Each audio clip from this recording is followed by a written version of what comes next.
শুক্রবার final hearing এ দেখা যাবে। সুপ্রিম কোর্ট তো আজকে কনক্লুড করেনি।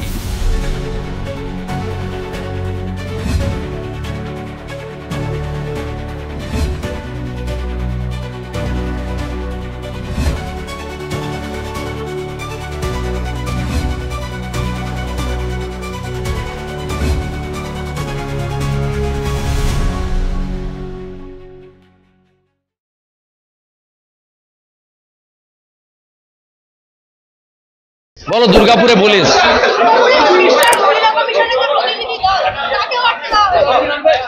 ভয় পাচ্ছে। আপনি তো সাংবাদিক, আপনি তো বোন, আপনাকে তো রাতে বেরোবেন কি করে? মুখ্যমন্ত্রী পুলিশ মন্ত্রী বলছে রাতে বেরোতে না। গার্ল চাইল্ডদের কোন রাজ্যে বসবাস করছেন সবাই দেখো, সবাই জোট বাঁধুন, এদের তাড়াতে হবে। বলুন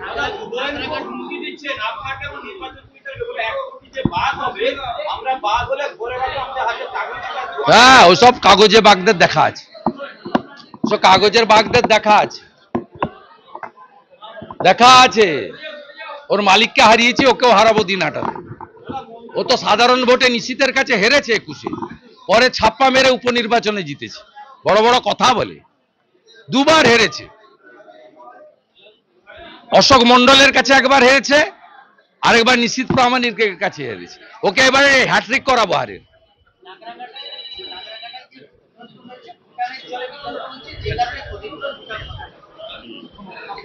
মুখ্যমন্ত্রীকে একটা গ্লোব উপহার দেব আর ক্লাস 7-এর ভূগোলের বই পাঠাবো।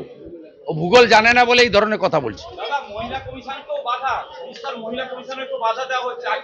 লুকাতে চাইছে।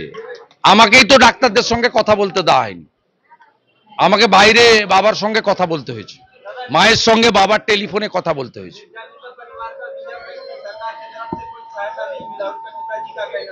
सरकार खुद ही रेपिस्ट है, रेपिस्ट का प्रोटेक्टर है ममता बनर्जी का सरकार। जो नासिरुद्दीन अरेस्ट हुआ है वो दुर्गापुर म्युनिसिपल कॉर्पोरेशन का कैजुअल एम्प्लॉय भी है और तृणमूल का युवा नेता है। टीएमसी खुद ने रेप का साथ जुड़ा हुआ है, वो कैसे प्रोटेक्शन करेगा? भूगोल पढ़ुन, भूगोल पढ़ुन, জ্ঞানের অভাব হলে এই ধরনের কথাবার্তা বলে।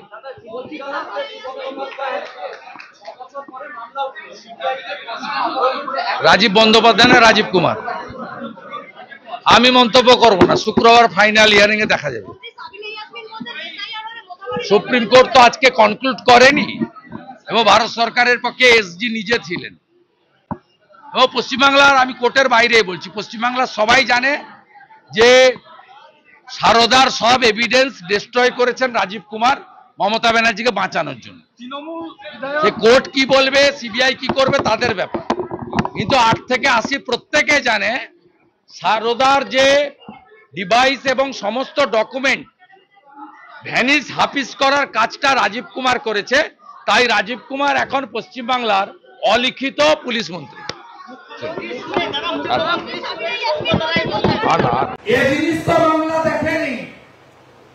চারজন WBCS চটি চাটা, ওই সৈকত আশরাফির লোক, সোমেন ব্যানার্জির লোক, মমতার লোক সাসপেন্ড হয়েছে।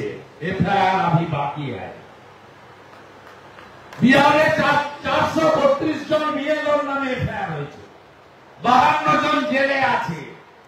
বন্ধু বিএলওরা জেলে যদি না যেতে চান, তৃণমূলের কথা শুনবেন না, আমাদের কথা শুনতে হবে না, ইলেকশন কমিশনের কথা শুনে কাজ করুন।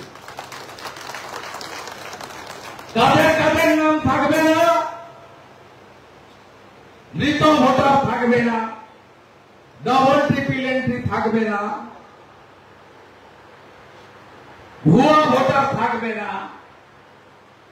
আর বার্মা থেকে কক্সবাজার হয়ে পশ্চিমবঙ্গে বেড়া নেই খালা মমতা, 540 কিলোমিটার জমি দেয়নি বিএসএফ কে, বর্ডার খোলা।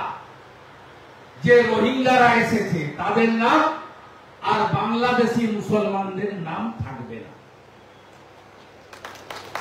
হলো।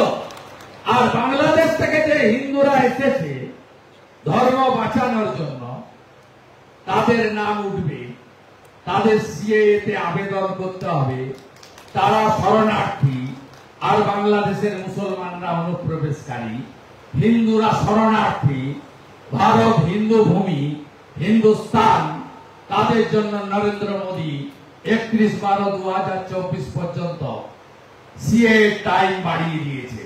সিএ তে অ্যাপ্লাই করুন, ভোটার তালিকায় নাম আপনার থাকবে। যদিও আমাদের এই এলাকায় সব নেই। আমাদের এই এলাকায় যা আছে, ফেসবুকের দৌলতে একাধিক মুসলিম গ্রামে বাংলাদেশের মেয়েকে পটিয়ে এনে বিয়ে করেছে, তার নাম উঠবে না। আজকে শুধু পশ্চিম মেদিনীপুরটা পেয়েছি, 2002 ভোটার লিস্টের সঙ্গে 2025 লিঙ্ক করতে গিয়ে 63% লিঙ্ক হয়েছে, 27% দেখা নাই।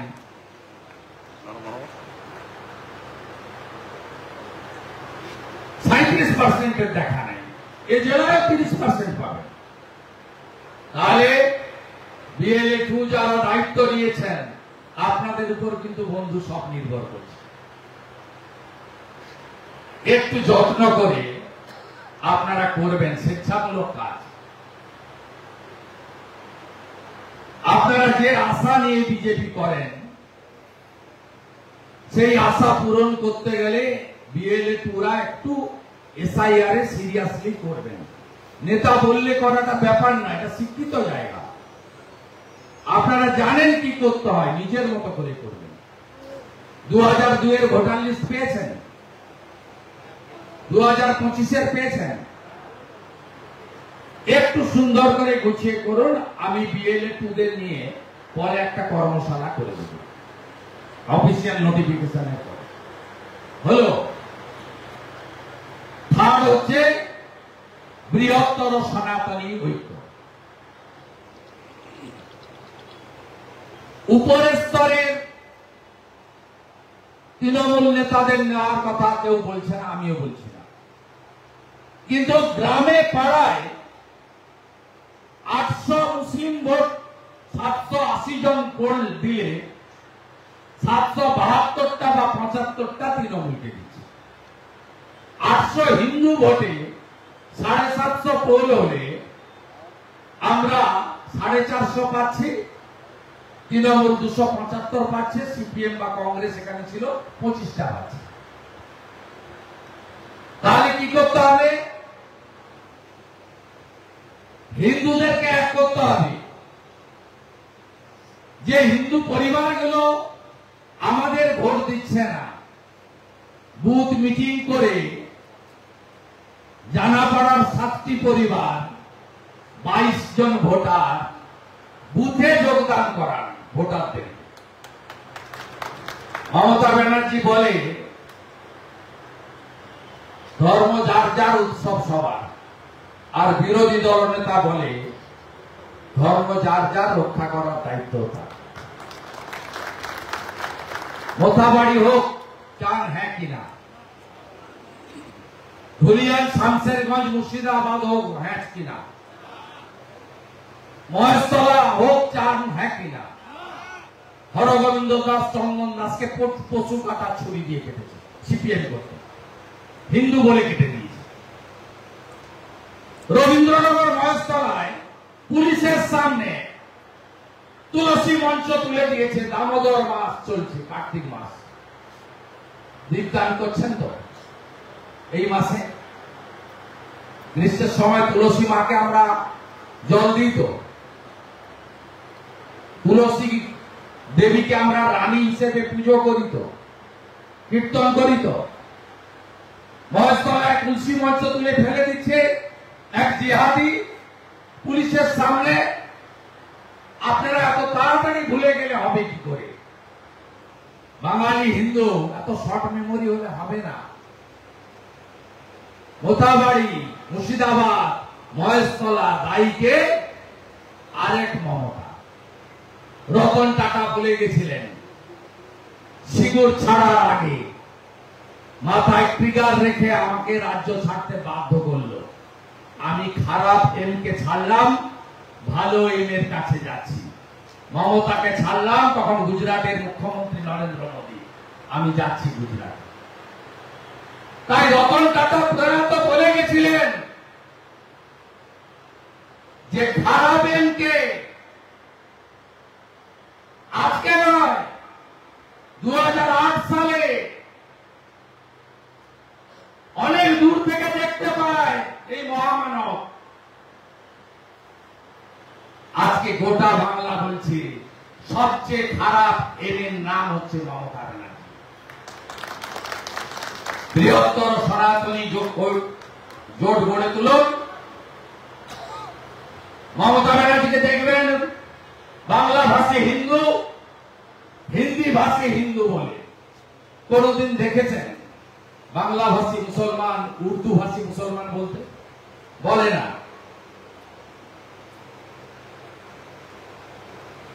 বলে না। পাহাড়ে 11টা ভোট করে দিয়েছে, তামাং, ভুটিয়া, লেপচা, গুরুং, ভাগ করো হিন্দুদের। কখনো অন্যদের ভাগের কথা বলে না, সবার মধ্যে বিভক্ত রয়েছে। তাই ব্রাহ্মণ, ক্ষত্রিয়, বৈশ্য, শূদ্র জাতের পরিচয় থাকবে। রামকৃষ্ণ মিশন, ভারত সেবাশ্রম, ইস্কন, গৌড়িয়া মঠ, লোকনাথ ব্রহ্মচারী, ঠাকুর অনুকূল চন্দ্র, ভিন্ন ভিন্ন পথ থাকবে। at the end of the day we all are Indian, ভারতীয়। আমরা সনাতনী। যোগীজির ভাষায় বাটেঙ্গে তো কাটেঙ্গে, মোদীজির ভাষায় এক रहेंगे तो सेफ रहेंगे। হলো ঐক্যবদ্ধ হিন্দু শক্তি আগামী দিনে পশ্চিম বাংলায় সুশাসন প্রতিষ্ঠা করতে পারবে। চতুর্থটা আজ বলছি না, ভারতীয় জনতা পার্টি সংকল্পপত্র ঘোষণা করবে। সংকল্পপত্র হাতে নিয়ে দুয়ারে দুয়ারে যেতে যাবেন। সেই সংকল্পপত্র কি? দিল্লিতে সংকল্পপত্র আমরা দিয়েছিলাম। উল্লেখযোগ্য 4টি বিষয় বলে রাখছি। মহিলাদের জন্য 2500 টাকা, 500 টাকার গ্যাস, সরকারি বাসে মহিলাদের ফ্রি, 10 লক্ষ টাকা পর্যন্ত আয়ুষ্মান ভারতে বিনা পয়সায় চিকিৎসা। শ্রীমতী রেখা গুপ্ত করে দেখাচ্ছেন, হ্যাঁ কিনা? রাজস্থান ভজনলাল শর্মা 25 লক্ষ টাকা পর্যন্ত চিকিৎসা ফ্রি, 400 টাকার গ্যাস, মহিলাদের সরকারি বাসে ফ্রি। হরিয়ানা 6 মাসের মধ্যে 3,65,000 রাজ্য সরকারি ভ্যাকেন্সি ছিল, 6 মাসের মধ্যে পূরণ করবে বলেছিল বিজেপি।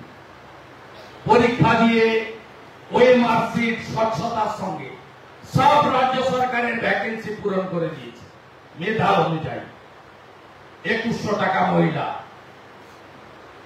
ছত্তিশগড়ে 3100 টাকা ধান কিনছে। বছরে এককালীন মা তারি যোজনায় মহিলাদের এককালীন 12,000 টাকা দিচ্ছে। পাশের রাজ্য উড়িষ্যা, পায়ে বাটো আছেই। সুভদ্রা যোজনায় মহিলাদের বছরে এককালীন 50,000 টাকা দিচ্ছে। লাডলি বহিন প্রথম চালু হয়েছিল মধ্যপ্রদেশে, শিবরাজ সিং চৌহান মুখ্যমন্ত্রী ছিলেন, তখন ছিল 1,500, এখন হয়েছে 2,500। মহারাষ্ট্রে মহিলাদের 2,000 টাকা দেবেন্দ্র ফাডনবিস দিয়ে দিচ্ছেন, সংকল্পপত্র ছিল। গ্রাজুয়েট বেকার যুবক যতক্ষণ না চাকরি পাচ্ছেন মাসে 6,000 টাকা বেকার ভাতা। মাধ্যমিক পাস বেকার যুবক যতক্ষণ না চাকরি পাচ্ছেন 4,000 টাকা বেকার ভাতা দিচ্ছে দেবেন্দ্র ফাডনবিসের নেতৃত্বে নিয়ে সরকার। কত উদাহরণ দেব? তাই নারী সুরক্ষা, প্রতিষ্ঠান বিরোধিতা যে সর্বনাশটা 14.5 বছর হয়েছে, সেটা বৃহত্তর সনাতনী ঐক্য গড়ে তোলা। চতুর্থ, নির্বাচনের সময় জাতীয় নেতারা এসে যে সংকল্পপত্র দেবে, যা বিজেপি সব রাজ্যে পূরণ করেছে ইতিমধ্যে, এই চারটি জিনিসকে সামনে রেখে যেতে হবে। প্রার্থী দেখা যাবে না, নিচে পদ্ম, উপরে নরেন্দ্র মোদী। আর এখন প্রায়োরিটি 1, সেমিফাইনালে সাইগার, আর ফাইনালে নন্দীগ্রামেও হারিয়েছি, ভবানীপুরেও হারাবো। সবাই ভালো থাকবেন। সন্ধে হয়ে গেছে। আগামী 18 তারিখ সব মন্ডলে বিজয় সম্মেলনী করবেন, একসঙ্গে একই টাইমে বিকেল 3টের সময়। যে কর্মীদের আজকে এখানে ডাকা যায়নি তাদেরকে নিয়ে করবেন। আমি জেলা সভাপতির সঙ্গে কথা বলে নেব, তাদেরকে একটা মিনিমাম আপ্যায়ন করে। কটা মন্ডল আপনার? 35-30। আমি কাল তমলুকেও বলে এসেছি 35টা মন্ডল আছে, তারা শনিবার করবে। আপনাদের আজকে বলে গেলাম 30টা মন্ডলে করবেন। বিশিষ্ট কার্যকর্তাদের ডাকবেন। পুরনো যারা একটা সময় অমলেশ বাবুদের সঙ্গে যারা করতেন, ননী গোপাল বেরাদের সঙ্গে করতেন, আমাদের অনেক পুরনো কার্যকর্তা, 1 জন 2 জন 4 জন, তাদেরকে একটু সম্বর্ধনা দেবেন। এইভাবে আপনারা অ্যাক্টিভ মেম্বারদের মন্ডলে ডেকে ছোট্ট করে সুন্দর করে সব মন্ডলে একই সঙ্গে একই দিন একই টাইমে করবেন। কারণ 19 তারিখ থেকে আবার কালী পুজোর উদ্বোধন, একটা পরিবেশ তৈরি হবে, 18তেই করে দেবেন। ঠিক আছে? আমি জেলা সভাপতিকে বলবো, জেলা থেকে সহযোগিতা নিশ্চয়ই করবো যতটুকু পারবে। সবাই ভালো থাকবেন। নিশ্চিত ভাবে বন্দে মাতরম দিয়ে শুরু হয়েছিল, তাই তো? জাতীয় সঙ্গীত দিয়ে শেষ করে ধীরে ধীরে বাড়িতে যাব। আর আগামী বছর এই সময় আমরা কাঁথি শ্রী অরবিন্দ স্টেডিয়ামে বিজয় সম্মেলনী করব।